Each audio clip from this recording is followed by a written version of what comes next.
This is BFBS Esports Live with OJ Borge. Indeed it is. Welcome along to Esports Live on BFBS. I am your host, OJ Borge. Now, not in the usual location. We're Esports Live on tour. We're actually at EXCEL Esports, which is an esports company down in London, trendy East London. My location is not my usual studio. It's what they call their streamer room. So I was going to explain it for you. It is basically a very posh cupboard. I love it. It's fabulous in here. If you follow me on social media, you'll see what it's like. I'm surrounded by a keyboard that's strobing through all of the colours, and behind me, the reason I'm here is the fact that there is a Sony in-zone Christmas quiz taking place. If you hear some shouting, some revelry, that is the reason why. Now, I do have to tell you, for this series finale, my co-host, combat medical technician Jonah isn't alongside me. As many of you listening will know, being in the armed forces is not a 9-to-5 office job. But we did manage to record a few things ahead of the show, so fear not. If you want your weekly dose of Jonah, you shall have it. Now, this is just one of many gaming events, esports events happening around the world. You may have been part of one over the year. You may have been part of what is such a fabulous community, and we have talked about this on previous episodes, about how esports has helped people. That gaming community is exactly that community. So, throughout the next half hour, you will hear some of the interview Jonah and I did with the RAF's Rocket League Deputy Game Lead, AS1, Stelios Elia. Fabulously, the most enthusiastic man you will ever hear from. We're also going to talk to, hopefully, some of the people who are coming down to this event here at EXCEL Esports. Now, one of the things that has been really, truly brilliant this series, which you haven't had in previous ones, he was a guest before. I remember talking to him, I think, in the first series. The second series, he was away on operations. But having Jonah being part of this show has been brilliant, because I can talk to you about esports, the many esports events that I've worked on, the esports professionals that I've interviewed, the place I've been, the tournaments I've seen. I can tell you all that stuff, and I can talk to you about it for hours. But what I can't bring you is I can't bring you that authentic opinion of what it's like to be in the forces and also have esports as not just part of your life, but part of your future as well. And do you know what? That's why we caught up with Jonah ahead of today. I wanted to ask him just how hard it was to game when you're away on tour. I mean, it's pretty difficult. I mean, like I say, it depends on the location. If you're in, I don't know, the middle of the training area of Battus in Canada, then there's not much chance of getting any Wi-Fi, because the only thing around is the nearest gopher, not necessarily any cell towers. But yes, if you're, depending on location, I mean, definitely Salisbury Plain has plenty of cell towers, but yeah, there's no playing games in some locations. But yeah, it's all about the gear. It's all about the gear. If you've got something downloaded, like we talked about last episode, if you've got a nice story downloaded, then you can play it anywhere. What do you take with you? What is your gaming setup that you'll take on location? Which is a bit of a TV way of talking about. Now, when you're away filming, Jonah, you're filming. When you're away, when you're deployed overseas, what is the gaming setup you take with you? Oh, it depends how long I'm going for or where I'm going, but most of the time you can't go fault with is a Nintendo Switch. Not only can you play it with some friends, but you can also pack it in a little day sack, or you can pack it in a really small bag, whatever you've got really on hand. And oftentimes the army sends you away, or whoever sends you away, and you don't get much baggage, especially carrying things like body armor, helmet, all the likes of your PPE. But yeah, there's no room for many extras. I love that. I love the idea of body armor, helmet, PS5. Yeah. Well, I'm just gonna leave the helmet fine. I haven't got room for the helmet. Just take the PS5. Yeah. Don't worry about the respirator. We'll just we're fine. I've got double pads. The thing is that I remember seeing this thing, and I was desperately trying to work out if there's a way I could convince my wife I could buy it. But it was so ridiculously expensive. But it was basically this beautiful looking suitcase, something out of almost out of a James Bond. And you opened it up, and it had a screen in it, and the PS5 embedded into the bottom of the case. And I'm pretty sure it was in like a really hardcore flight case, so you could kick it down the stairs if you needed to. Is there any way you can maybe get the army to get one of those? I've definitely seen lads, especially when I was on tour just gone in Estonia, who had those or things similar, like portable gaming monitors, and had like the PS5 in some schmoozy like suitcase thing. But yeah, there's definitely people make some very creative ways of taking their gaming equipment on board abroad with them. So yeah. Yeah, I still can't work out if it's tax deductible or not. I mean, maybe it is. Listen, the more we talk about it, then it's tax deductible.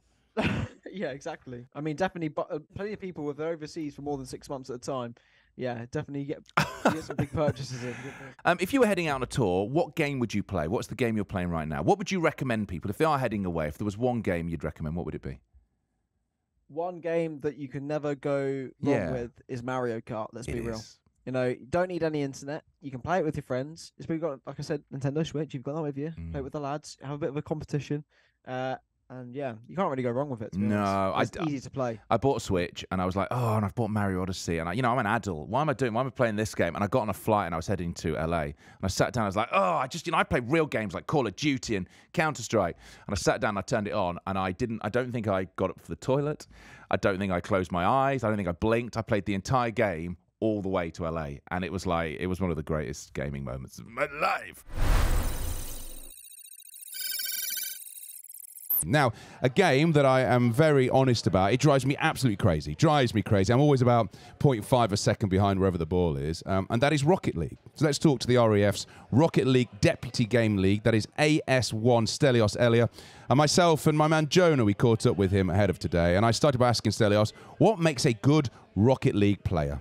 Whoa, that's a very, very deep question. I like it. We're getting straight into it. Yeah. So, a good Rocket League player has to be one of many things, but the most important thing I would say, consistent, because you can be good at the game in patches, but ultimately that does you no favors at the higher echelons of the game. So for me anyway, consistency. You can be a very average mechanical player, but if you're consistent, you'll be right up there in the Grand Champ elo. So for me, yeah, consistency.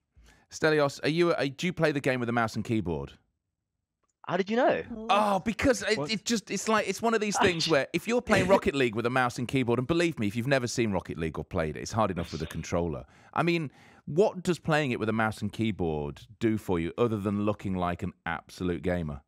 Well, honestly, it actually isn't the primary way to play Rocket League, as I'm sure you know, as I'm sure everyone's aware. I thought it was a great sin of Rocket League to play it on mouse and keyboard. Well, it is. I get roasted by everyone if I play it on MKB.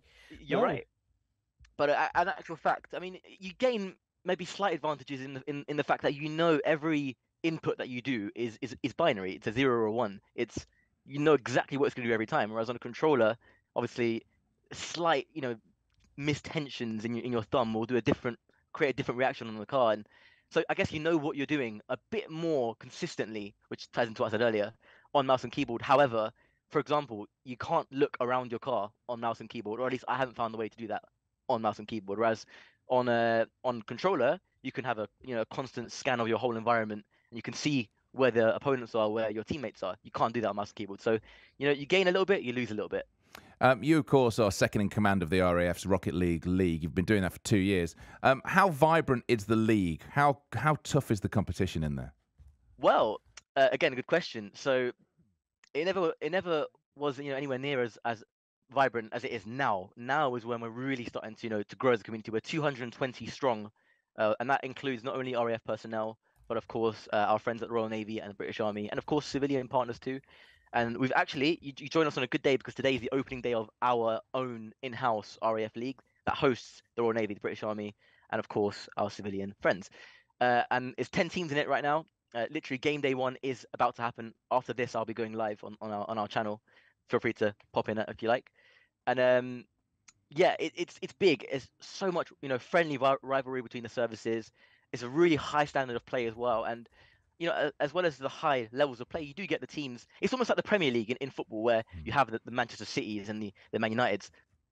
People may disagree, but the bigger teams, and you have the teams that are trying to get to that kind of level, and they're grinding away at it. And you never know, they might take a crucial points off of the league leaders, and that might cause all sorts of drama. Who knows? But yeah, it's definitely big. It's the biggest thing we've done so far as a community, and honestly, I can't wait to get into the action, to be honest. Well, if we came to your channel, what would we find? Because last week we were talking to someone, lovely chat with Jeffrey Pearson, a naughty word slipped out. If we came to your channel to watch the Rocket League, the RAF's Rocket League, is it that vibrant? Is it that wild?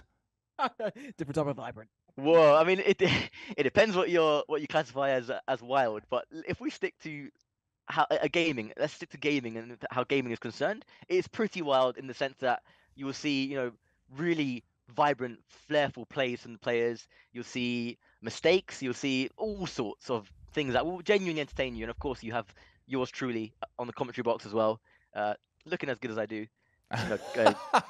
Commentating the action, let's say. Stelios, perfect for radio. Perfect for radio. How much does gaming help you? I mean, because you all have tough jobs in the forces. You know, they can be stressful, they can be long days. How much does it help you? I mean, it's immeasurable. Gaming has always been a really impactful thing in my life since I was since as early as I can remember being a kid, hopping on my first Game Boy Advance, and within the military environment. I get to do stuff like this. I get to put on great events for our community. It really is, and apparently it's a secondary duty. I don't consider it that way. For me, it's something that I do that I can blow off steam with, and I can really enjoy with an amazing group of people, and they know who they are. It's a pleasure, not a chore, if that makes sense. Yeah. I love it, and in the military environment as well. It doesn't get much better than this, to be honest. Yeah, well, I'm just looking at a military environment right now, and Jonah will tell you I'm great when it comes to military right words. Okay, getting all the terminology right. Goodness, okay, so I'm looking at you with your fellow team members on the back flap of a big plane. I think it might be a Hercules. Is this? Where are you looking? I'm looking. No, sorry, I've got the picture in front of me here. It was when you were out. Oh, right. It was at the It was the NATO Invitational in Germany. Yeah, sorry. Yeah, I thought you were looking at my no. Over here. I was like, did we change that? No, it's 5 of you with your combat trousers on, and you've got your game tops and hoodies on as well. What was the NATO Invitational like? That honestly, if we talk about this, I'll be here for hours. If you want, honestly. We've got about a minute, so the best gaming experience of my life. In short, it was hosted by our friends at the American Air Force. They flew us over, and we had a really big tournament against them, live on stage, big broadcasts. The Royal Navy were there as well, and the British Army were there. It was amazing, and we got to the grand finals, so it was quality. Stelios, it's been great to chat. Jonah, do you have any pictures that live up to you being on the back flap of a big plane?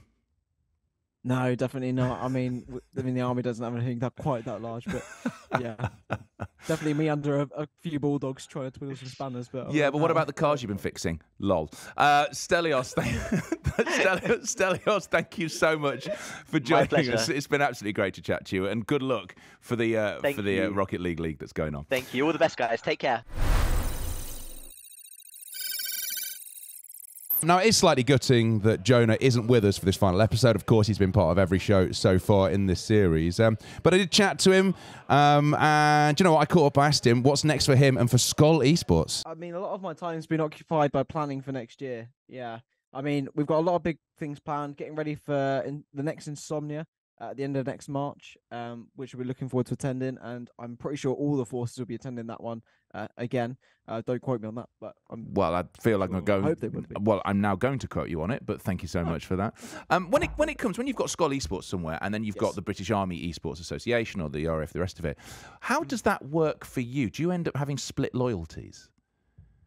I mean, obviously, my loyalties and my background was always lied with Army Esports, but I keep the two very much separate in terms of who I'm there with and who I'm representing at the time. But at the same time, now being on this and sort of trying to be unbiased as much as I can, and I have got friends in all three services, and now obviously good friends with the ICs of all three services as well. I sort of have to split my loyalties, but my heart will always be with the army, and unfortunately you can't take that out of someone. What are you going to be playing over Christmas? Any great games you're going to be playing over Christmas? Ooh, I think there's a few new games coming out as well, but there always is. Definitely be sticking to the CS grind. I mean, Counter-Strike has got me on the hook now, so I still don't have a PC. I'm working on it, but I still don't have one.